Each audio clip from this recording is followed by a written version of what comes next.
You know, some people age like a fine wine, and some people age like a can of special brew left on a hot windowsill. Whichever one you are, get ready to talk about those pesky little emotions of yours, because it's time for another episode of I've Had a Rosé, Let's Talk About Feelings. Please welcome your host, Sam Lake. It was me the whole time.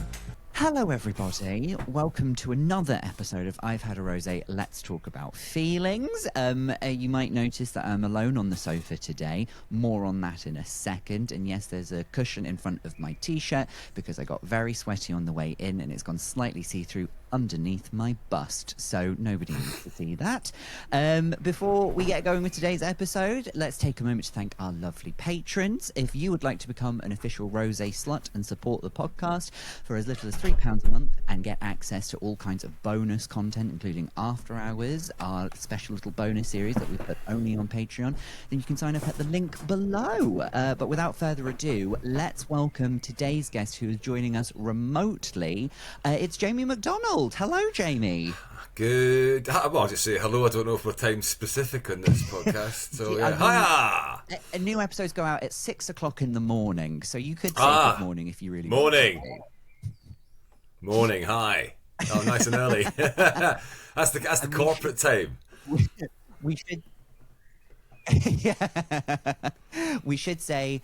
You won't be able to see Jamie, unfortunately, due to some camera issues. So what I imagine will be on the screen when Jamie is talking is hopefully a picture of him, unless every now and again, just for a little fun little prank, we put up a picture of, I don't know, Kermit the Frog or Gemma Collins or other Chris people McCausland. that Jamie is not.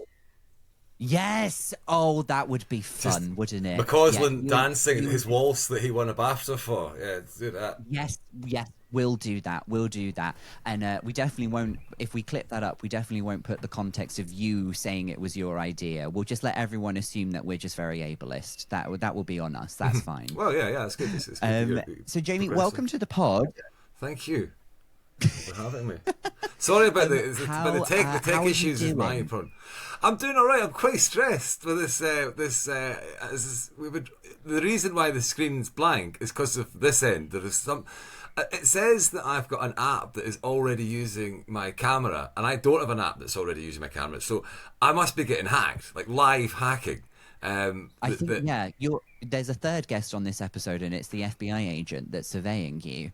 Yeah, I've just seen my. I mean, it's a very, very low bank account, but just sucked out just right before my, well, not my eyes, because I'm the other blind comedian. I'm the one that didn't win Strictly. I'm the one that didn't win Strictly yet. You never didn't win Strictly. Well, I can't do it now though, can I? Because I'd have to like really win it, or I'd be known as like the shit blind guy, the shit blind dancer. And that's a horrible label. The blind one's already taken, so you've only got one other option. Yeah, or some another adjective that would be horrible, like I don't know, maybe the freestyling blind dancer that got it all wrong. What is he doing? What dance he was supposed to be doing? They told him as a cha-cha, he's doing a Viennese waltz. They can never get him to do the right one. Yeah, the beat on the telly is definitely different to what he's dancing to. Apart from some minor tech issues, how is your day going? How are you in general? I am good, thanks. Yeah, it's warm here. We're down in Sheffield, so it's about 25 degrees here. So I've got the big headphones on. It's what you're talking about, the bust. You've got your cushion, the bust. I've got that kind of building up around my lugs now. My ears. I've got kind of like thick headphone pads. Absolute reservoir in there when you take them off. Are they over ear? Yeah, big time. Same. Yeah. Oh dear, we're in for a nightmare once this is over. Should we talk about your drink? Let's talk about your drink of choice. Now, I've got in front of me a lovely huge bottle of Big Tom Spiced Tomato Mix. Now, why is that your drink, and why do you hate me and yourself? Well, do you know? I'll tell you why. And do you know it's an odd one, a tomato juice when it's 25 degrees outside. But I didn't. I wasn't to know that because it's not really a refreshing drink. I like it because I don't like soft drinks, and I don't really like as stand-up comedians you really don't want to start drinking in the afternoons on a Monday. No. So like it's just despair lies down there. So I wanted a soft drink, and I think the soft drinks are all crap now since they took all the kind of sugar out of them and put that kind of cancer sugar in instead. And so I've gone for this kind of hybrid between a kind of alcoholic adult drink and a soft drink. So it's you can sip at it, but yeah, it is quite refreshing. It's quite spicy. It's a nice tomato juice. But are you not a fan? It's because it is. I get it is a bit niche.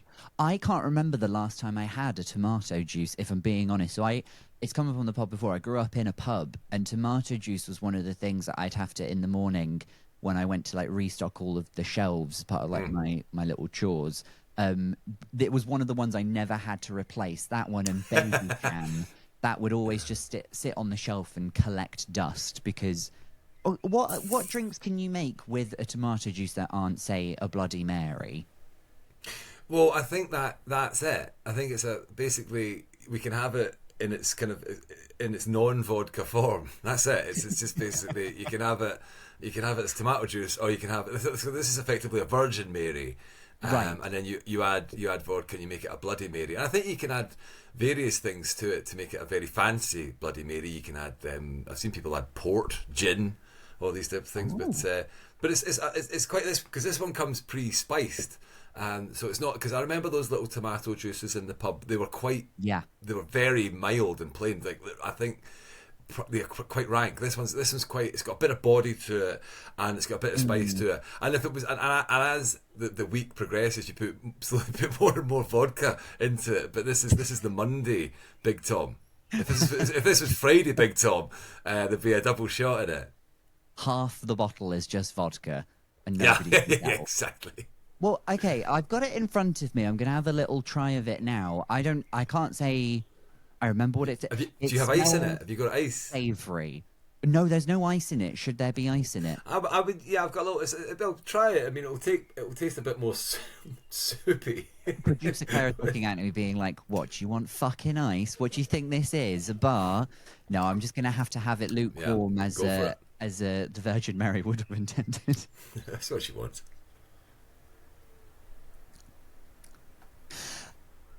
You know what? I don't mind it. It is weird. Because it's weird to drink something savoury. It is like having a glass of soup. But I think it's. I mean, I think you've just gone in for another sip there. So that's not. It's not. There's no retching. It's always really always calling quick. me out on the ASMR sounds there. It's like, it sounds like you're just slurping up again, you thirsty little twig. Okay. It's once you get past your brain going, you're having soup, it should be hot, and you go, okay, it's actually just a normal drink. It is actually pretty good. I could put a dash of Worcestershire sauce or something in there. Yeah. You've got yourself a little blank canvas, a little bit of Worcestershire sauce, a little bit of Tabasco if you want to spice it up more. For some reason, a big dod of celery, which I never understood because that can't flavour anything. I think it's just a natural spoon. But it's a bit better chilled. A slice of lemon in it is also quite nice. Lemon, really? Yeah. Interesting. I feel like if you've got it iced, that would be a good move. Yeah. I feel like in a warm Virgin Mary, I'll just take it as is. Now, when are you typically drinking a Virgin Mary or tomato juice? Is this like a recreational drink, or do you only bring it out for certain occasions? No, it's not a special occasion drink. It's we have it early in the week when we're kind of trying to be good, and we're having a kind of pre-dinner drink or something, because it's not a chugging drink, because it is effectively quite rank. So you never chin it, but you can sip at it. You can nip it.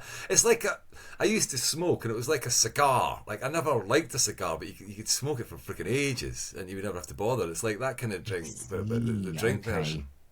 Yeah. Yes, I It's a understand. very thoughtful drink. It's a very, you got to take your time with it. I'm kind of like that. If I've been drinking and I want to have my last drink and make sure it's my last drink, I'll have a pint. So, and that, because I don't like beer that much, so I'll drink it very slowly. And that's like the thing that's like, okay, we're slowing down now. Chill out. No more Raging Marys or whatever the alcoholic one is called. You just Raging Marys is Raging Mary. That's when this is a couple of shots of tomato juice in the vodka. That's, exactly. So you tip it on its head. Someone left tomato juice near an open bottle of vodka, not actually touched. So you have this. So how does it make you feel then when you have when the first sip of tomato juice hits? How does it make you feel? I mean, I wouldn't say a strong emotion. It's like, oh shit, it's Monday. There's no vodka in it. Yeah, fair enough. Okay. So disappointment and a longing for the weekend combined. I mean, that's what I would have guessed as a non-tomato juice drinker. So. Fair enough, I suppose. Is it? And when it comes to drinking, are all of your beverages tomato juice based, or do you ever have a dalliance with other mixes? Good use of the word dalliance, and thank you. That was nice. I would say, I'd say the other soft drinks mixers for alcohol would probably just be tonic. Like a gin and tonic. I love a good tonic. Yes. Yeah, so a gin and tonic's nice. Because I don't really bother with like Coca-Cola. Big sparkling water fan, like that. Oh yeah, you like a San Pelly? Yeah, I do. Well, I go for the Highland Spring. What with me being a Scot. I do apologise. Yes, of course. The San Pellegrino, if there's... Oh, Buxton's quite nice as well, actually. Yes, yeah. The one in my dad's pub was Britvic. Britvic or Schweppes. Do Britvic still exist? I don't know. I actually don't know. I also add, I don't particularly care.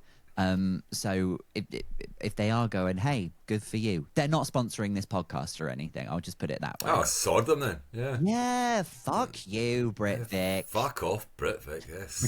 Producer Claire has said they are, in fact, it's still in business. And actually, one of my favourite mixers. And if they do want to sponsor the show, please. The last bit was the joke. Please do that. Yeah, we just, us comedians, we're silly. We love a laugh. Whimsical. Yeah, I absolutely love Britvic. Lovely. Well, we absolutely do. But this is why Jamie's got the camera turned off. He's actually dressed as a giant Britvic bottle. Yeah. It's I'm dressed as a drink of tomato juice. Yeah. You have fun editing Jamie into a big tomato juice bottle and putting that in the episode. Lovely. Imagine how hot it is today with a big Britvic costume on. Headphones. And it's a thick material as well. Yeah. I'm committed. Yeah. It's not breathable. No. First guest to have heat stroke on the pod. Thank you so much. You're a pioneer. Let's talk about your topic then, now that we've settled with our tomato juice. It's hitting, it's savoury, it's fragrant. Let's talk about your topic. Now, what I've got here is lame recompositions of good tunes. Now, is that... Do you mean like a cover? Yeah. I mean, I don't know. I think it started off, I noticed it coming in, I think it was a lateral move. So it was the first John Lewis advert a few years ago. Okay. I think Lily Allen covered I Came Across, what they call Keen. So I was getting a lot. But then it went, people picked that up and started running with it to the point, I think I saw a Donna Karan perfume advert where it was somebody, like a really kind of heartfelt lady in an acoustic guitar, but she was doing like the Ace of Spades and really singing it with passion. And I've been noticing it all over. And then you go in, I mean, it's getting to the point, I mean, I've not heard it, but I can imagine hearing like kind of fuck the police on the oboe in a lift. It's just these like, it just winds me up. It's just like, just don't, why are you sucking the kind of heavy metal or the gangsterish out of this tune just to sell something really banal. What hotels are you staying at where they're playing Fuck the Police with an oboe? The best hotels.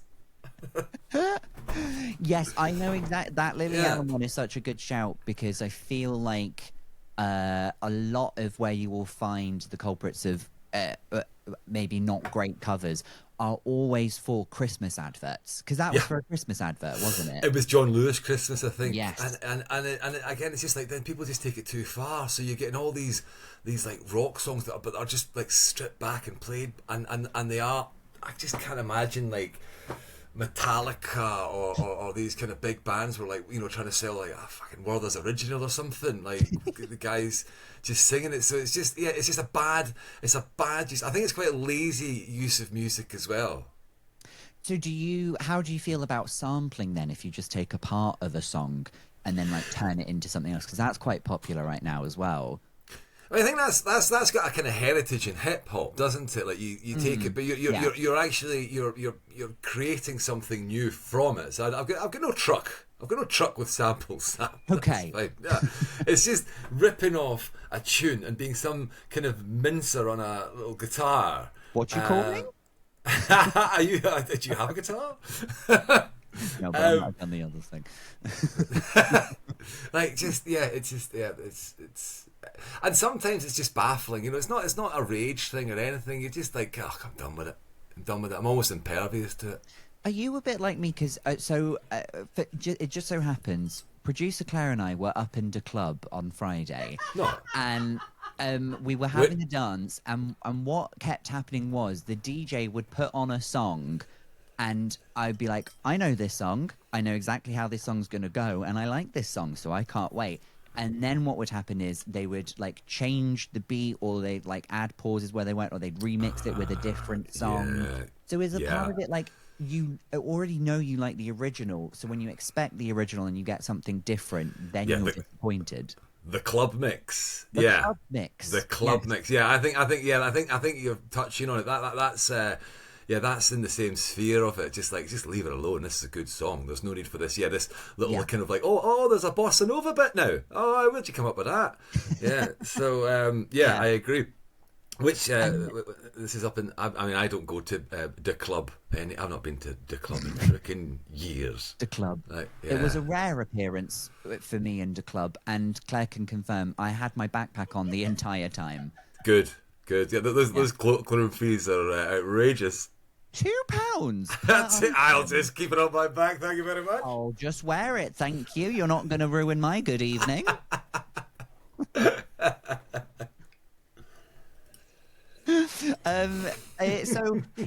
So I do appreciate the disappointment that comes with a bad cover. And you said that you started noticing this with the Lily Allen thing for the John Lewis advert. Is there would you say that's like the most egregious version of this, or is there one that particularly stung the first time that you heard it? Oh, it was definitely the Ace of Spades, but done by some just a very soulful lady. Just her and her guitar, stripped it right back, slowed it right back down. Actually, if you didn't listen to the lyrics, you wouldn't even know it was the Ace of Spades. And I'm not even that big a fan of that song. But, you know, I recognise its cultural value, and I don't think it should be mishandled in such a kind of lame-ass way. Not handled with care, yes. No, handled with absolute... clumsy thumbs. You used to get it a lot on shows like X Factor or The Voice, where sometimes they would come on and to show that they were, you know, a little bit different to just like your standard good singers. They'd also come on with like a guitar, and they do like an acoustic version of all of these different types of songs. And I always remember finding that very annoying, especially if they took an up-tempo song and stripping it back to something to try. That's exactly it. That's it. Something or other, and I'm like, no, just leave the song as it is. I don't need an acoustic version of Whenever, Wherever. Just let Shakira be. Yeah, you're not better than Stevie Wonder, mate, because you can do it on your freaking banjo. Yeah. Do you know what? Stevie Wonder can probably play the banjo as well. He's a legend, isn't he? He is, yes. are you sort of like a big sort of music fan in general then, if this is something, you know, that if this is like a thing that you feel like you've got a strong opinion about, do you enjoy music in general? I do, yeah. I think I enjoy. We've become a bit vinyl-y. I don't know what happened. Oh. I know it's, but we've got all my dad and father-in-law's old vinyl, so we've got all like this kind of like original Beatles stuff and like Led Zeppelin and all that. So it's actually some quite good stuff. And the good thing is about being blind, I don't have a fucking clue what I'm putting on. So it's a great surprise. It's just, all right, yeah, Beethoven. So that's coming. Every play is on shuffle, whether you want it or not. Yes, exactly. Yeah. The human jukebox. So you inherited a bunch of vinyl, so like there's sort of like a nostalgia quality there as well. There is. I'm big fan of music, but it's quite funny because although it probably does sound better, you get to the point it's like, we won't change the side, but we will ask the. I've got one next to me here, she's probably going to do something, but we will just ask the Alexa to play the second side and not move. Oh, fair enough. Yeah. Fair enough. Save yourself the trip. Alexa's there, she can do it. Yeah. Bloated with tomato juice. How do you feel about sort of like how music has sort of changed since streaming came along? Because I feel like that lends itself to, you know, sort of like rogue covers that don't really celebrate the original very well. Yeah, but you don't know when an album's. I mean, how old are you, Sam? If you don't mind me asking, what are you clocking in at? Oh, what am I clocking in? I'm 33. Oh, I'm 34 very soon, actually. 34. So yeah. So you're born in the very early 90s. So I was born in 80. So we grew up with tape, and then we went on to CD. Yes. And then it went a bit rogue for mini disc for a while. I don't know. Were you maybe quite young for mini disc? No, I remember mini discs, but they never really took up. We had to learn about them for a module in like music class at school, but but they were so like, I guess, insignificant to the format wars that we never actually saw one. I had to write an essay on without ever seeing what a mini disc was or is. I still couldn't tell you what one is. So, I mean, that's fair play to you, writing an abstract, writing a essay on an abstract concept as a mini disc. Who's your music teacher? What a shit idea. My music teacher forced me to join the orchestra when I didn't want to because I was getting bullied enough. But she said, "You play the clarinet, you have to join the orchestra." So then I was in the orchestra for 5 years.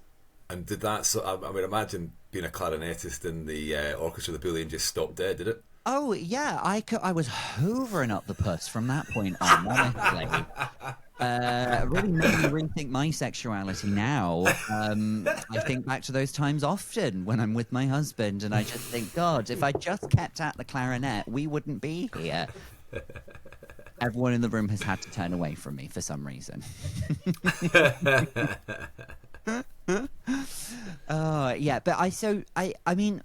It's interesting that anytime a guest comes on and the topic is something to do with music, I have to bring up the fact that I've said many times on this show, I am not the biggest music lover, meaning I don't listen to music recreationally. I listen to music functionally, like if I'm like at the gym or if I'm trying to walk somewhere quickly, I'll put some music on or something. But I sort of don't I don't listen to music as like a treat. I'll rather put on the TV or play a video game or something like that. But it sounds like you are someone who enjoys music, likes to have it on in the house a lot. Yeah, I'll always have the radio on. Big fan of radio. But that will lend itself to, you know, to all the radio, including Radio 4. I think I just like background noise. Yeah. I think background would be great. And not that. What's that background noise that's weird that somebody like somebody's chewing or sniffing or something like that. The wee noises. I'm not into that one. You mean ASMR? That's the one. Yeah. Chewing and sniffing is an odd trigger. I will say that. Yeah. 1 hour ASMR, no mid rolls, sniff. Yeah. Oh, okay. No, do you know what? I'm actually very relaxed all of a sudden. Right. But I've not managed to get into that. I think that's quite an odd. But yeah, music, all varieties. All varieties. Not a huge fan. Not a big fan of jazz, or that mad jazz. That's just doesn't sound mad jazz. Yeah. I struggle with it. I wouldn't say it's bad, because it's not bad. They clearly know how to play their instruments, but just not in a way that is in any ways enjoyable. No offense to any jazz fans listening. No, I get. Do you have a favorite genre of music? I don't think so. I quite like. I think it's quite a bit of, just the good examples of it all. You know, I think there's excellent kind of rock, excellent hip hop, excellent classical, excellent dance. I quite like dance music, because I quite like going to the gym myself. I think a good dance one is quite good for motivating you. Exactly. Yeah. Yes, exactly. Some people do that thing where if they're going for a run, they'll choose a song that has the exact beats per minute that matches their pace. That kind of thing. I like music as a tool, if that makes sense. You should do that one with Zorba the Greek, because then you just get progressively faster. That would be brilliant. It's just a big sprint finish. But then I have to bring my backpack full of plates, and it's just like... That's what you took to the club. To the club. Sweep up afterwards once everyone's left. The guy with a big rucksack full of plates, where's he gone? For a run. When you were saying about like different formats of music, like the tapes and stuff, I do remember tapes. I remember quite fondly having things like, now that's what they call... No, hang on, I was going to say completely wrong. Now that's what I call music. No, that's what they call music, would be kind of the slur from your father, wouldn't it? No, that's what they call music. That's all rubbish. I suppose this is music, isn't it? Yeah, so that's what they think is music. But that, as a kid growing up, that's sort of how I formed whatever small taste of music I have. I got those compilation tapes and then later CDs, and then mini disc and all that stuff sort of skipped me by. But then once MP3s became a thing, and then downloading music was a thing, or like taking the music off a CD and then putting it into your own playlist, that kind of thing. But those little compilation things were sort of how I got into music. I mean, do you not always think like an artist like Phil Collins or Sting have just made such a lot of money, because everyone bought their vinyl, then everyone bought their tape, then everyone bought their CD, and now everybody's buying, streaming their music. They've got it in like 5 different formats. They must just I don't know, because I think it's quite hard to make money being a musician these days. Well, yeah, I think, but I mean, what you just said quite accurately describes what someone like Taylor Swift is doing right now, where she has, you know, her album available on streaming, but then you can also buy a physical copy, you can buy a vinyl, and then every time she like remembers that she recorded a new single, she'll bring out a new version of the album with those tracks including on it. So you on the oboe. One on the oboe. She did Fuck the Police on the oboe. She did Fuck the Police on the oboe. It was her. It was her. No wonder. Swifty. The premiere in Newcastle. Because she's famously like very A-cabby, Taylor Swift. She's really against them. Against A-cabby? This is a word I don't know. A-cab, all cops are bastards. Oh, really? Is she not? Is she not? I always had her as a kind of rule of law person, but oh, you. I mean, yeah, you can be the first pro police guest, I guess. To be fair, we've not asked all of the other guests whether they're for or against the police. Yeah, I mean, I was assuming that Taylor Swift was against it. It was pro police. Oh God, I hate the filth. So can't fucking stand them. Hate the filth. Hate the the filth. Don't get me started on the filth. So. Pigs, the big filthy pigs. God. Yeah. I smell bacon. That's what I can smell whenever a policeman... means pigs are sizzling. Go on, very political, very quickly. Sorry, that's rare for us. Yeah. But so bringing it back to music then, so bringing it back to the original topic of lame recompositions, is there a song that is dear to you that you're like, if they ever even think about touching this, I will lose it? I will lose it. Punch a copper. Which song would they have to do on a bassoon that would make me leather a copper? Is that what you're asking me? Is that the question? You pick the jazziest instrument as well. It's got to be a bassoon. Yeah. And there has to be a police officer within the area. Yeah, there has to be one walking around. What's a very, very good song? I think if they did Common People by Pulp on the bassoon, I'd deck a constable, yeah. Deck a constable? Yeah. Oh, you don't want it, the fodder, innit? No, the more egregious the cover, the greater the rank of policeman that you assault. Oh yeah, so then like I suppose maybe Queen Bohemian Rhapsody or something. That's when you go after the cheap super. And where would we have to be if you would, I don't know, just sort of like tickle a police horse or something? Oh, I'd say it'd be a more whimsical thing then. Maybe a bit of Chaz and Dave. Yeah, get right under its flanks. How out of interest, how long into like a cover do you go, no, this is bad, this should never have been done? Is it as soon as you hear it, or do you give it a chance before dismissing it? I think it's when you realise you've been duped. You think, I'm quite enjoying that. It's like, hang on, what are those lyrics? Hello! Yeah. Tomato juice everywhere. Like, in a rage, find me a copper. And then and they're like, oh my god, something terrible must have happened. Oh, it's tomato juice, never mind. It's not a massacre. Big Tom. There must be covers that you do enjoy. Yes, I see. A cover's a different thing, though, isn't it? A cover, you're putting your own. I'm really talking about the advertising industry wrecking a song for their own kind of gains. Not like you could have. I mean, I think David Bowie Nirvana famously did a cover of David Bowie's "Man Who Sold the World." It was arguably better.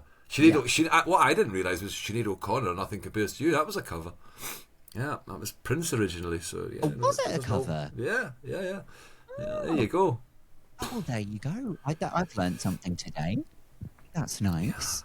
What was I going to say? I was going to ask you. I was going to say that I don't know if you were a huge watcher of Love Island, but this is something that they would do. I think this is the new version of the sort of dodgy recomposition for a Christmas advert.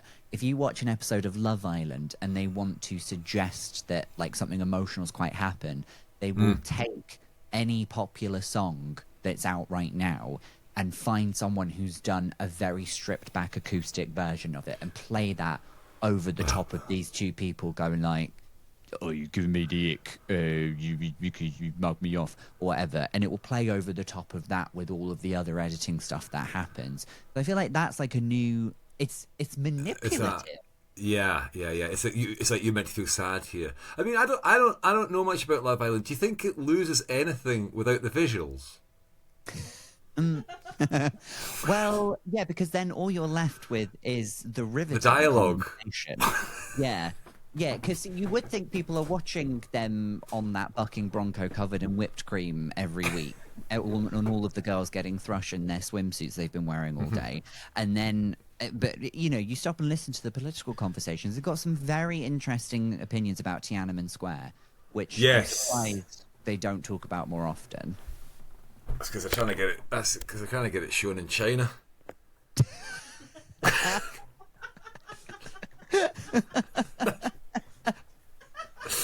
Yep, that's it. That's not Ixnay on the Tiananmen Square.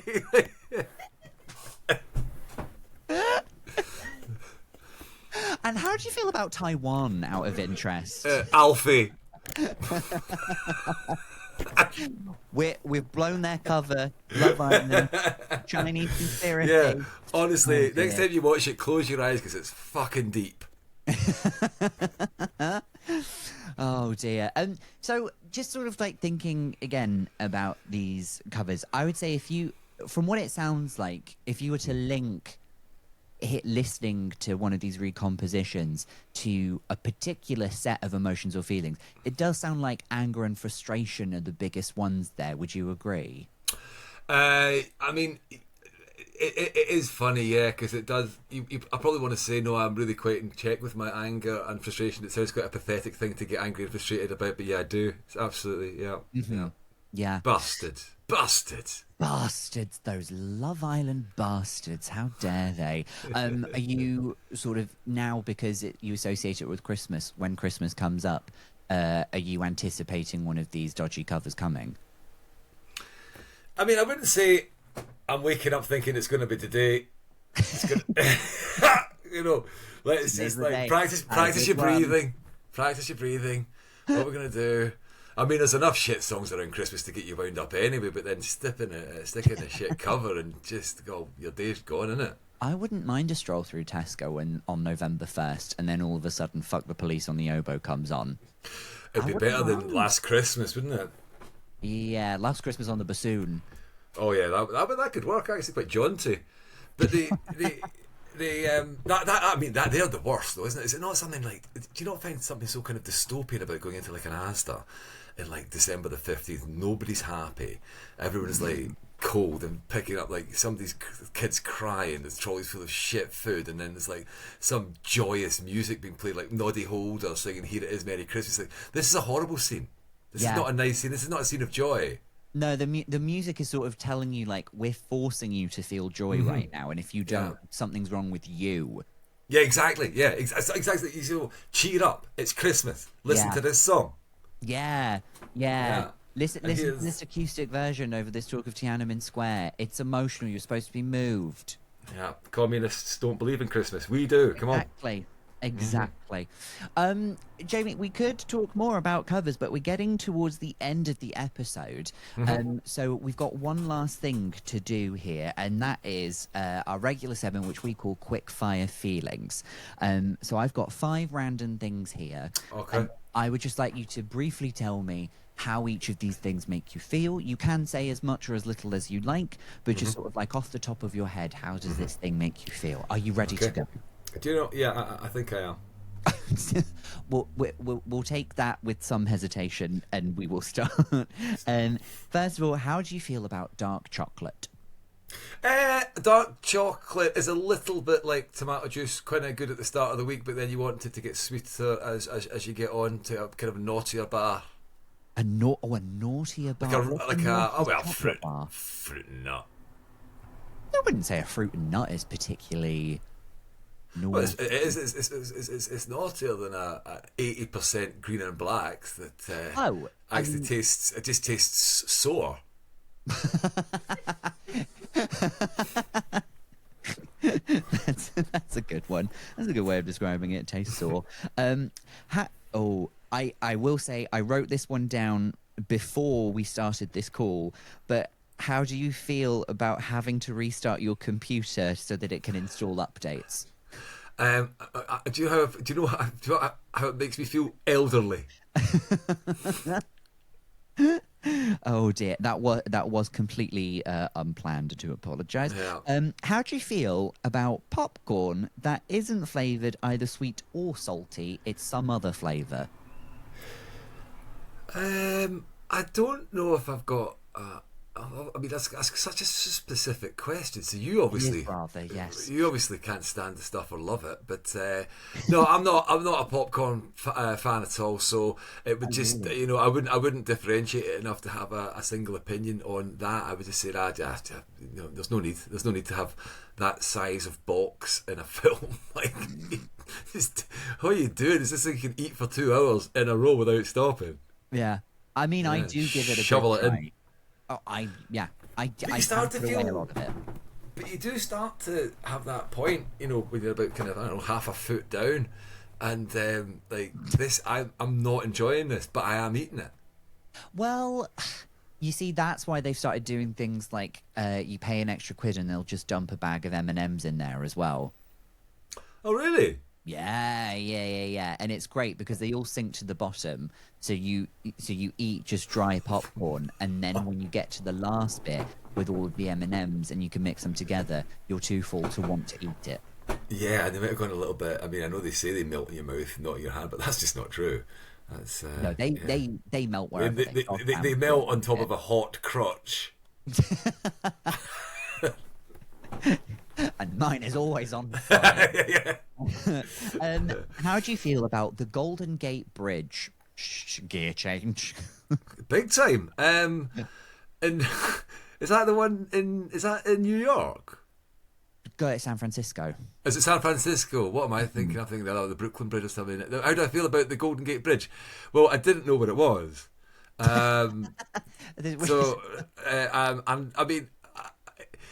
I think it's great that if people can get from across a body of water easily, that's good. But has it affected any ferry services? Oh, I don't know. It must. Because surely before that there was a thriving boat industry that would ferry passengers. So that's been rendered obsolete. So nobody's ever thinking about the ferry. The fat cats at the top with their concrete and their stanchions. Unless it's those two CalMac ferries that were delayed for years and years and years, and it was all that anyone was talking about in the Scottish news. That was a treat. Yeah, that got. I thought a great autobiography for Nicola Sturgeon off the back of that would be called "Away with the Ferries." Well, she's got the time to write something now when she's not looking at that caravan or whatever it is she's doing now. I had a thing. I can't remember. I saw it online yesterday, but in golf, they call it a Nicola on the green. They call it a Nicola Sturgeon.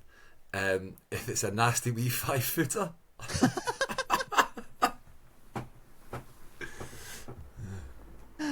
Oh, it's the beautiful game, isn't it, golf? Last thing then, how do you feel about someone saying, "Oh, I'm going to walk because I'm just trying to get in all my steps"?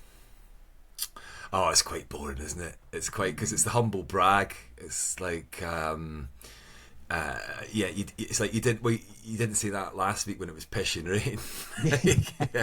It's a very nice day. You're getting your steps in. Everyone's getting their steps in today. I'm not. I don't like anyone just. Are you? It's like, tell me you're a walker and you enjoy walking. That's all I need to know. I don't need to know that you're getting your steps in. I don't need to know that you're you think you might be gluten free. It's all that kind of thing. You're doing a Zoe. You've checked out your shit in a Zoe app and you've got a lovely stomach biosphere. I've never heard of the Zoe app. Do you have to take a dump on your camera? What happens? You can do it that way, but it won't tell you anything.